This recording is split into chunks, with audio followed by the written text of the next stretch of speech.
Saya Priscilla Emilia.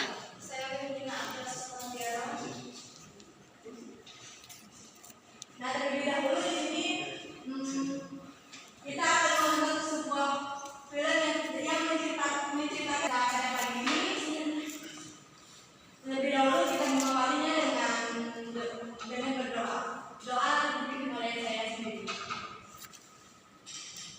Mari kita bersiap berdoa. Kita mengucapkan kemenangan kita dalam nama Bapa dan Putra dan Roh Kudus. Terima kasih Allah Bapa di surga. Engkau telah memberkati kami dari malam hingga pada pagi hari ini kami bisa berkumpul di tempat ini dengan mengikuti kegiatan kami. Semoga kegiatan kami ini berjalan dengan lancar dan sesuai dengan kehendak. Doa ini kami sampai di tangan-Mu demi Kristus Tuhan kami. Amin. Dan Bapa dan Putra dan Roh Kudus. Nah, terlebih dahulu kami akan membuka sebuah film yang menceritakan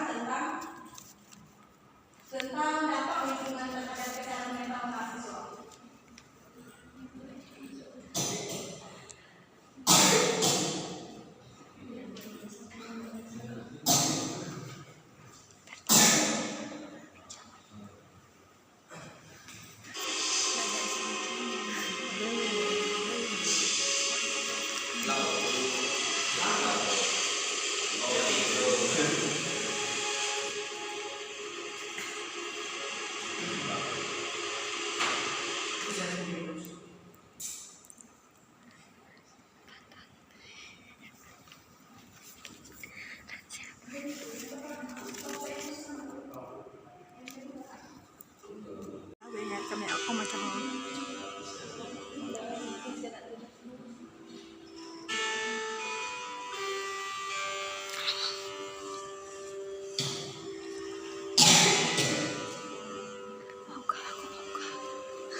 Siapa yang mau menjawab?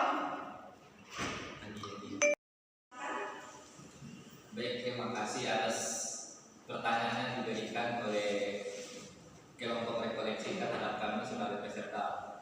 Nah, di pertanyaan pertama ini, menurut saya faktor yang mempengaruhi kesehatan mental mahasiswa itu menurut saya adalah yang pertama itu faktor pekerjaan, di mana dalam video tersebut ketika beban tugas yang berlebihan yang diemban oleh mahasiswa itu akan berpengaruh terhadap kesehatan mentalnya. Terus yang kedua, faktornya itu adalah pertemanan, di mana ketika mahasiswa tersebut mendapatkan suatu beban yang diberikan, yaitu berupa tugas-tugas yang berlebihan, dia akan mengutarakan bebannya itu kepada teman terdekatnya. Ketika teman terdekatnya itu mempengaruhinya dalam hal negatif, otomatis kesehatan mental itu akan terpengaruh ke hal yang negatif. Ketika temannya itu memberikan atau memotivasi orang tersebut ke hal-hal yang positif, otomatis kesehatan mentalnya pun akan menonjak ke hal yang positif. Itu adalah jawaban menurut saya. Terima kasih. Baik, terima kasih. Kepada saya, menurut saya teknologi yang dapat mempengaruhi kesehatan mental mahasiswa yang seperti di dalam media sosial seperti TikTok, Instagram, Twitter, mungkin Facebook juga, dalam video-video seperti motivasi yang bisa menurunkan mental kesehatan mahasiswa. Seperti itu menurut saya. Baik, terima kasih untuk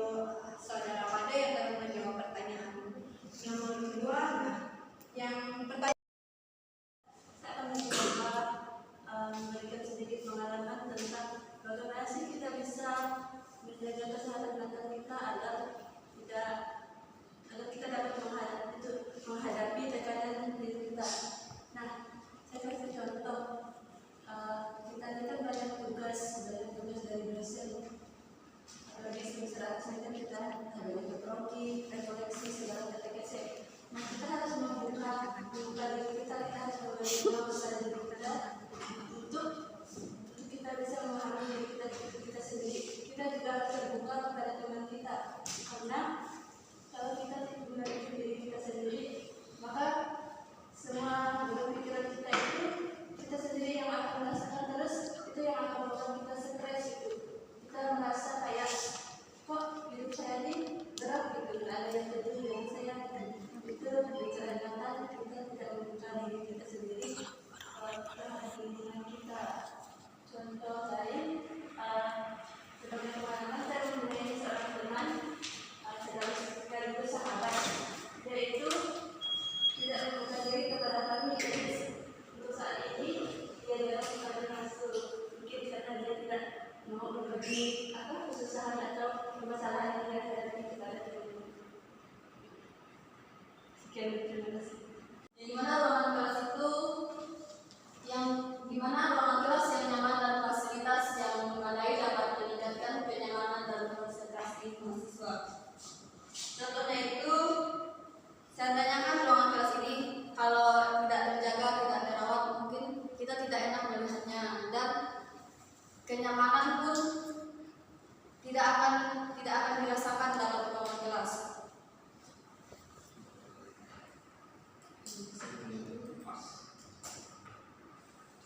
Lingkungan sosial, di mana hubungan baik dengan teman, sebaya dan pengajar dapat memberikan dukungan emosional yang penting. Di mana mahasiswa yang merasa tersaing atau tidak memiliki jaringan sosial yang kuat cenderung mengalami masalah kesehatan mental seperti depresi dan kecemasan.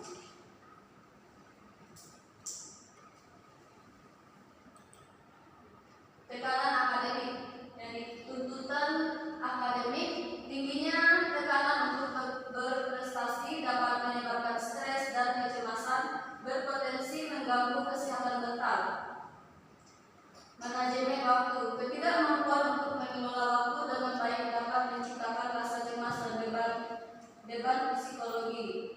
Contoh manajemen waktu ini kita tidak dapat membagi waktu, kayak seperti mengerjakan tugas kelompok, habis itu kayak ikut kegiatan kayak UKM dan lain sebagainya. Kita tuh tidak dapat membagi waktu, dan kita ini dapat stres dan pikiran kita itu terganggu gitu. Kegiatan ekstrakurikuler yang dimana keterlibatan kegiatan di luar kelas dapat meningkatkan rasa memiliki dan keterhubungan yang penting bagi kesehatan mental. Keseimbangan penting untuk menemukan keseimbangan antara akademik dan kegiatan lain untuk mencegah kelelahan. Kebijakan kampus.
tetapi katakanlah dalam doa permohonanmu dengan ucap syukur kepada Allah segala kemungkinan.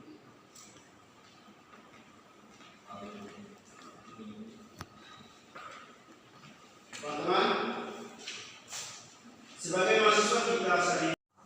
Baik, terima kasih untuk berkat saya John yang telah membacakan kitab suci yang dari bacaan Filipi bab 4 ayat 6 sampai dengan 7 yang berbunyi janganlah khawatir tentang apapun juga, tetapi nyatakanlah dalam segala hal keinginanmu pada Allah dalam doa dan permohonan disertai ucapan syukur, dan damai sejahtera Allah yang melampaui segala akal akan memelihara hati dan peliharamu dalam Kristus Yesus.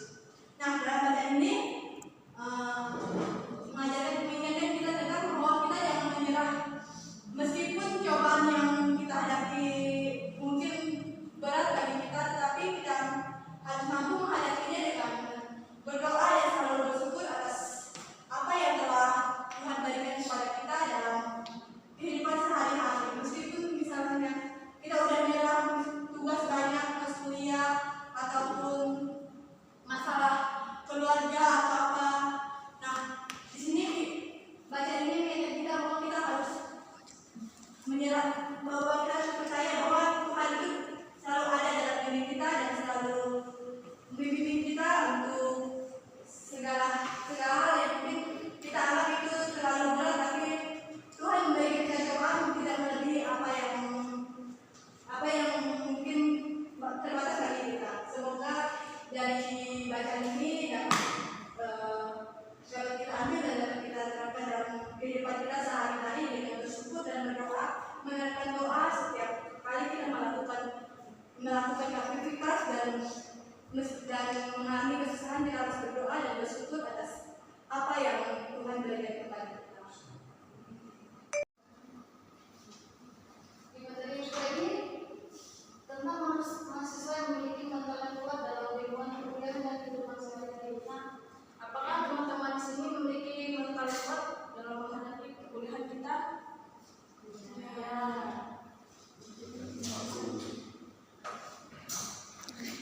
Nah, di sini dalam mahasiswa yang memiliki mental yang kuat itu memiliki 6 karakter yang tertanam dalam diri seorang itu sendiri. Misalnya seperti adaptif, mereka mampu menyesuaikan diri dengan berbagai situasi dan perubahan dengan cepat. Misalnya saat mereka berubah atau menghadapi tugas yang kompleks, mereka tidak mudah panik dan mencari solusi. Dan yang kedua itu ada tangguh. Tangguh ini seperti mereka mampu menghadapi tantangan dan kegagalan dengan kepala tegak. Ketika mendapatkan nilai kurang, memuaskan atau proyek yang gagal. Nah, mereka tidak menyerah dengan mencari cara untuk memperbaiki diri. Dan yang ketiga itu ada mandiri. Nah, mandiri ini mereka memiliki inisiatif yang tinggi dan tidak selalu bergantung pada orang lain. Mereka mampu mengatur waktu belajar, menyelesaikan tugas dan mengelola kehidupan pribadi dengan baik. Dan yang keempat ini kreatif. Kreatif itu seperti apa sih? Nah, kreatif itu mereka yang memiliki pemikiran yang terbuka dan selalu mencari cara baru untuk menyelesaikan masalah. Seperti mereka tidak takut untuk mencoba hal-hal yang baru dan berbeda. Dan yang kelima itu optimis. Ini secara keseluruhannya, meskipun memiliki mental yang kuat adalah keuntungan besar dalam menghadapi tantangan ini, tetap dibutuhkan keterampilan lainnya seperti manajemen waktu, komunikasi, dan pengelolaan emosional untuk mencapai keseimbangan dan keberhasilan di dunia perkuliahan dan kehidupan sehari-hari. Sekian materi kedua, kita kembali ke moderator. Baik, terima kasih atas materi kedua. Nah, kaitan selanjutnya kita bagi lagi, kita sedikit lagi kita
bersama, kiranya Tuhan telah bermanfaat bagi kehidupan.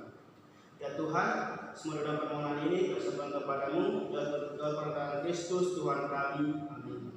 Dalam Bapa dan Putra dan Roh Kudus. Terima kasih.